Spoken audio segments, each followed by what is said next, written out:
Putinin Əliyevlə görüşdə dedikləri Badalyan. Yeni müharibə başlayır. Ermənistan körpü olacaq. Bagratyandan şok. Türkiyə və Azərbaycan İrəvana sızır. Buna sevinin. Paşinyandan Qarabağ açıqlaması. Bu 3 nəfər bizi aldadıb. İrəvandan Zəngəzur açıqlaması. Papoyan ermənilərə söz verdi.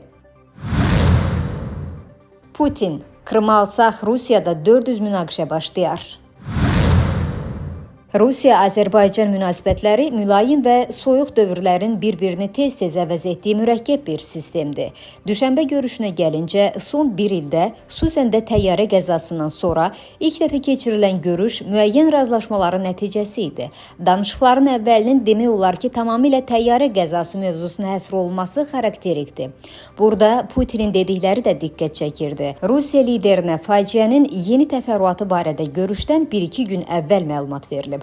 Bu açıqlama suallar doğurur. Çünki təbii fəlakət ötən ilin dekabrında baş verib və o zaman Putin Əliyev arasında telefon danışığı baş tutub. Ona görə də söhbət köhnə hadisələrdən yox, bəzi yeni təfərrüatdan gedir. Bunu erməni politoloq Akop Badalyan deyib. Azərbaycan prezidentinin verdiyi təfərrüatlı məlumata görə Putinə təşəkkür etməsi isə Rusiyanın mühüm, yeni bir informasiya təqdim etdiyini deməyə əsas verir. Məhz bu dəyişiklik iki lider arasında atmosferə təsir edə bilər. Təyyarə fəlakəti Azərbaycanı təzyiq göstərmək, onu Rusiyaya qarşı daha sərt tədbirlərə sövq etmək üçün istifadə oluna bilərdi. Bunda Britaniyanın marağı var idi.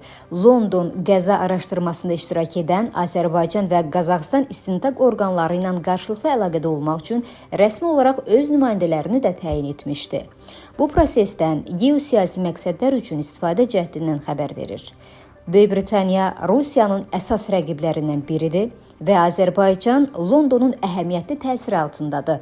Hətta Britaniya nümayəndələri Bakını təyyarə qəzası ilə bağlı beynəlxalq məhkəməyə müraciət etməyə çağırıblar. Ona görə də Əliyev faciədən 9 ay sonra yeni təfərrüatı çatdırdığı üçün Putinə təşəkkür etdi.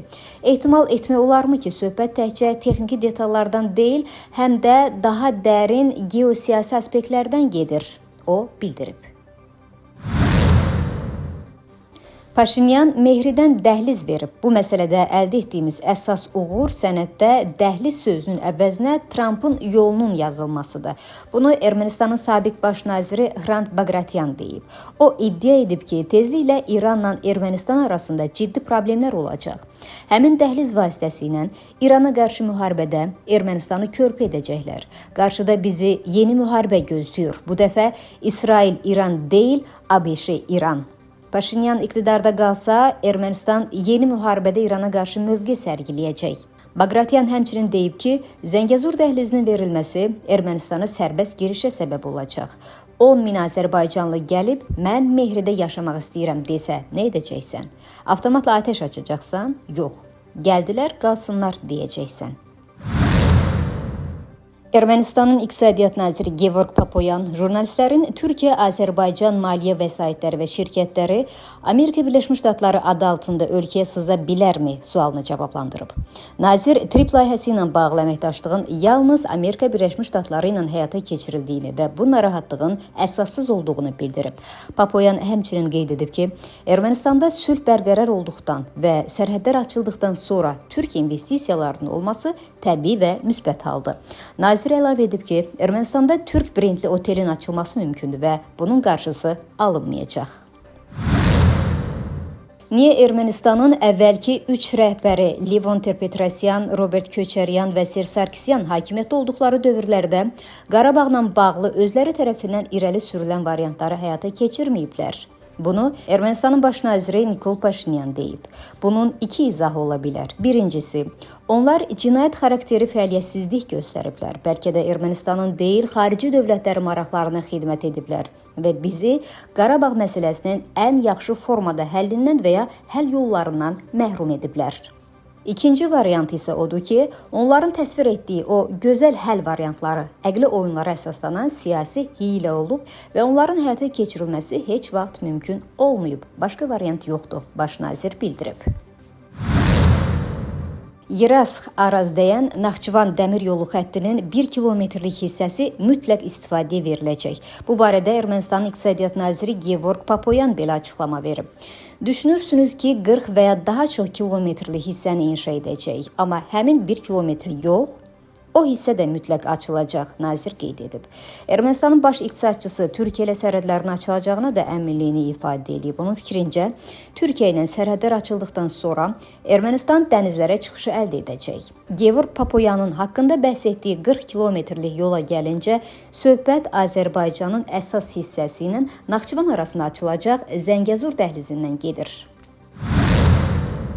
Rusiya prezidenti Vladimir Putinin 1999-cu ildə baş nazir olarkən Krım və Ukrayna münasibətlə bağlı çıxışı sosial şəbəkələrin Rusiya segmentində yenidən gündəmə gəlib. 1999-cu il oktyabrın 9-da efirə gedən Moskva-Kiyev telekörpüsü zamanı jurnalist Aleksandr Lyubimovun Rusiyanın Ukrayna mümkün iddiaları, istər Krım, istər qaz, istərsə də iqtisadi maraqları ilə bağlı sualına cavablandıran Putin deyib. Əvvəla biz Krım almaq istəmirik. Bu tamamilə axmaqlıqdır. Əgər biz kimdənsə nəyisə almağa başlasaq, onlar bizdən nəyisə mütləq alacaqlar. Putin bu cür addımların bütün postsovet regionunda sabitliyi pozacağını bildirib. Əgər biz keçmiş SSR ilə belə bir bölgəyə başlasaq, heç vaxt ondan qurtula bilməyəcəyik. Rusiya Federasiyası ərazisində 400 mübahisəli ərazi var. İstəyirəm ki, bunu hamı bilsin. Mənim fikrimcə, ən böyük problem Rusiyanın ağır imperiya mirasıdır.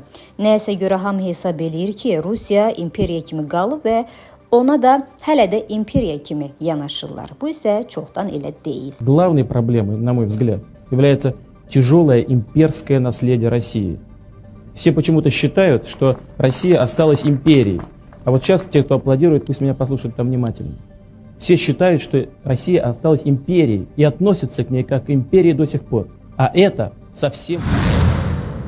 İsrail Baş naziri Benyamin Netanyahu, Amerika Birləşmiş Ştatları prezidenti Donald Trumpla Misirdə keçiriləcək sülh samitində iştirak edə bilməyəcəyini bildirib. Global Info Az, APA-ya istinadən xəbər verir ki, bu barədə İsrail Baş nazirliyindəki mənbə The Jerusalem Post-a məlumat verib. Netanyahu bunu samitin vaxtının münasib olmaması ilə əlaqələndirib. O, samitə dəvətə görə Trumpa təşəkkür edib, sülh səylərini yüksək qiymətləndirib. Vurğulanıb ki, Netanyahu Misir prezidenti Əbdülfəttah Əs-Sisi ilə də bir neçə saat əvvəl telefon danışığı aparıb. Qeyd edək ki, Misir prezidentliyinin sözçüsü Trump da daxil olmaqla 20-dən çox ölkənin nümayəndələrinin samitdə Netanyahunun iştirak edəcəyini təsdiqləyib.